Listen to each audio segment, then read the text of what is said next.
nakalabas ako na may may eyeliner na makapal. Kasi kaka-live ko lang. Tapos, kailangan ko lumabas para bumili ng food sa restaurant sa mag-order na. At medyo malamig na ang live kasi mayroon tayong pa-hood na Peter. Yan. Lamig-lamig na, di ba? Pero malamig na. As in, lumalamig kasi paggabi. So, adi talaga ngayon is malamig na siya. So, samahan niyo ako guys. Samahan niyo ako after sa restaurant. At, bilis-bilisan ko lang. Para makakabot tayo doon. At, maka-ano tayo ng ating order. Yan. Feeling nga, malamig na ako. Ganda pag may pero yung coat. Yung jacket mo or yung gaya nito. Kasi pang siya sa lamig. Tapos nakabody fit pa naman ako. Masyadong fit sa akin. Masyado siyang maliit. Maliit ang hanger. Maliit siya masyado sa akin. Yeah. Pero okay na din pag nakabukas sana. Kaso yung pang loob is na baka light lang niya. At anong suot ko kanina, yun lang yung suot ko ngayon. So, hindi ako napalit ng damit. At dinalis ko lang yung highlight sa aking mata kanina na kasi lumabas nga ako para ako nahiya. Para ako nahiya. Ayan. Tapo naman tayo dito sa sa hagdan-hagdan na maraming hagdan. Okay, sana to pag-exercise. So,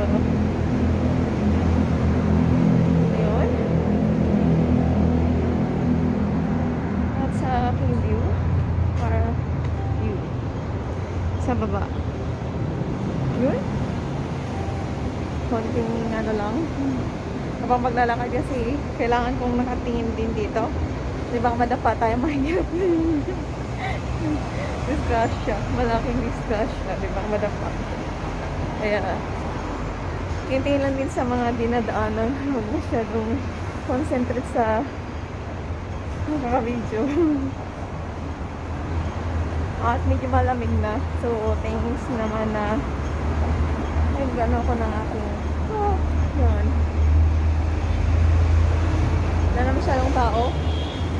Maaga pa naman siya. Pero wala na masyadong tao. Yun. 2 minutes na. 2 minutes na din ako. So, bilis. Kasi kailangan ko tumakbo doon. Nagtawiran na yung mga tao. Kailangan ko tumakbo. Kailangan ko siyang takbuhin. Ayun. Oh my gosh. Ayun, nakalight na, nakailaw na. Ako na lang mag-isa tatawid. Ay! Naka-blank na yung lights. Naka-blank na yung lights. Takbo. Samahan niya akong tamakbo, guys. Sorry, diba naka-red na. Buti nakatakbo ako. Ayan, tamang-tama lang din. Tawid din sa kabila. Hindi pa saway na din pag luma ka na dito. Pero guys, kahit nasa camera lang, kailangan naka-aware din. Para hindi naman tayo mabangga. Ayun, katanghanan talaga yun pag nagbablog ka tapos mabangga ka. Diba? Kasi huwag masyadong focus ka nga sa camera, pero focus ka din sa iyong dinadaanan. Ayun. Medyo pantayan-tayan lang din ako dito konti. Kasi punta ko doon sa restaurant sa kabila. Tabi ng Starbucks. Pero hindi naman pa sorry, patawid na sila. Wala pa ngayon. Tumatawid na. Pero yung tao.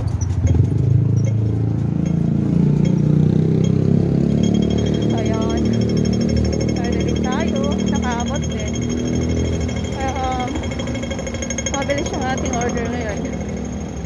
Kasi mabilis ang aking takbo. Bilis ko pala tumakbo. 5 minutes, 4 minutes. 4 minutes lang. Dito na ako. Nakuha ko lang siya within 4 minutes. Kasi tunod yung pagbaba. Tapos takbo lang. Tinakbo ko lang yung hagdanan. So, mabilis lang. Agad. Yan is Ovaltine. coffee shop and dinner. Maraming mornings din. Christmas is coming to Starbucks. Ayan.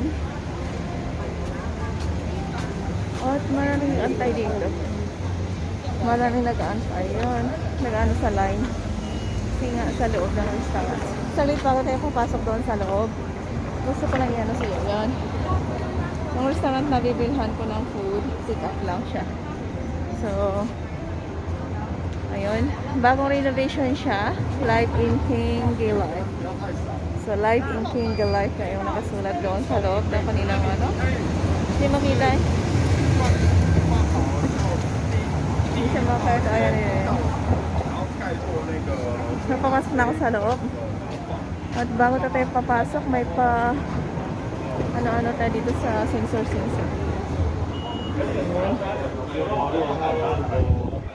Ayan, kaka-open lang nila. Kaka-bukas na nila ng ano. Naka-renovate sila last time. So, like, pabalik natin mamaya. Order na ako. Wait ko na yung aking receipt. At ang aking change. At makatay lang tayo for a few minutes para sa 30 minutes pa naman yung take-out pa. Thank you. Bagong bukas pa tayo nila yan.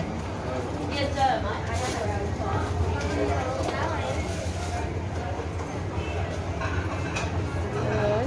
Natay tayo ng ating change. Nakatayan yung receipt.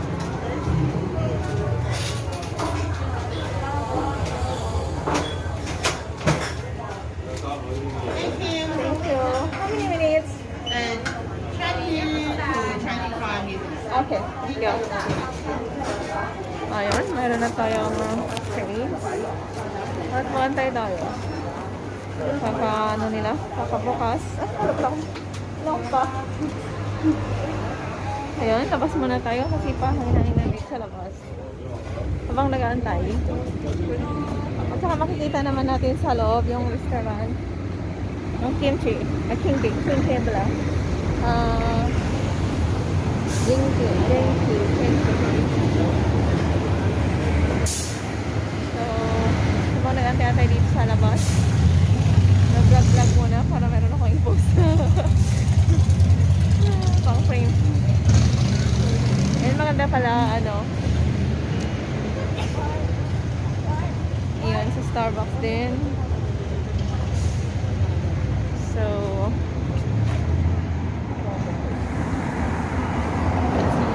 ganda konti. 20 to 25 minutes pa more. So, yan pa ang aking antayin. Yan ang new building dyan, ang restaurant, yung may paila-ila pababa. Ito siya. Maganda din yan. Tambayan yung restaurant dyan. So, yung 5Ks. Maganda din doon. At, yun, landscape yung building.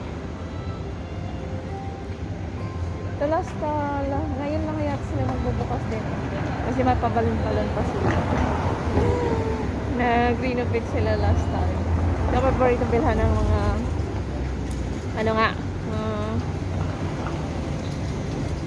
sushi. Paantay natin mamaya ang ating order. At see you next time. Mag-antay lang tayo ng konti. At medyo malamig-lamig na. Kaya ipa-warmer ako dito sa aking winter.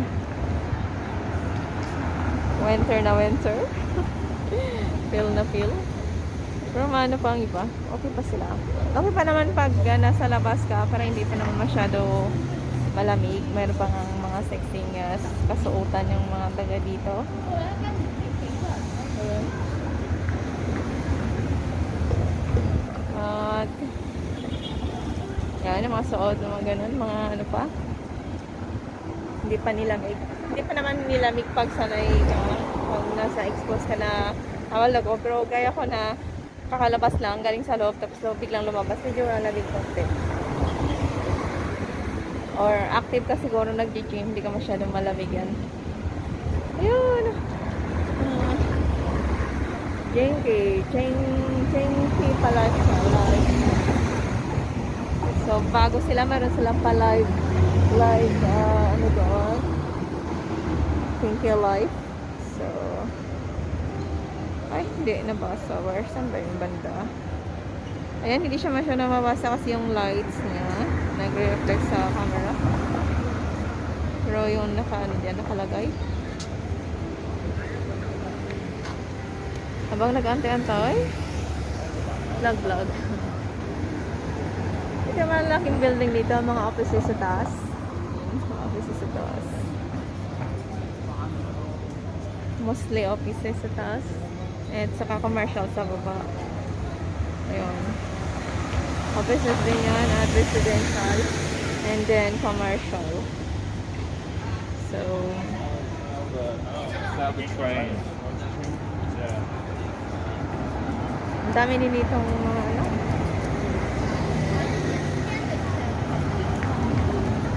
Siguro kabukas na yun, kaya konti-konti lang yung kumakain. Pero last time, ang dami talagang pila dyan. Unlike ngayon, konti lang yung pumapila. Like me na take out lang yung mga in-order. So, kadalasan na ano. Kasi ngayon masyado silang open ngayon. Last time na ano, medyo may pa ano pa. Compartment lang siya, nakapalibot lang lahat. Tapos yung mga paligay yung pagkain, umiikot siya. Ngayon, siniperate na nila yung ano, serving individually. Dati nakaikot lang yung ano, naka-wire na yung pangapagkain. Ngayon, sila mag-notice na sa table, bawat isa mayroon silang kanya-kanyang plates at mga bowl. Panak dati is nakapalibot lang yan, kukunin lang yung kung sinong nag-order. Ngayon, wala na silang ganon. Na-notice ko wala na, counter na siya at each table na siya yung serving. Wala na yung kanilang parang nasa ano lang, kukuha lang yung bag. Kaya sa airport ka, pakuha lang yung bag yun. Naka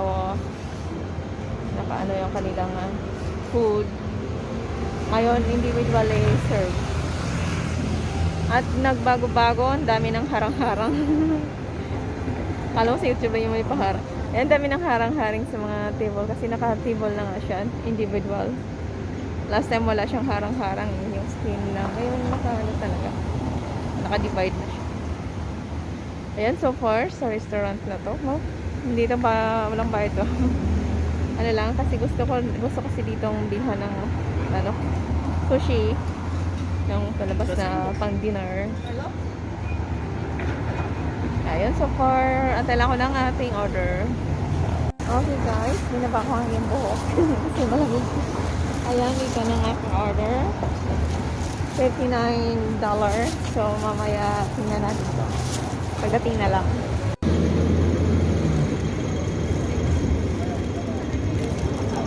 Yan ang ating binili na worth of $59. So,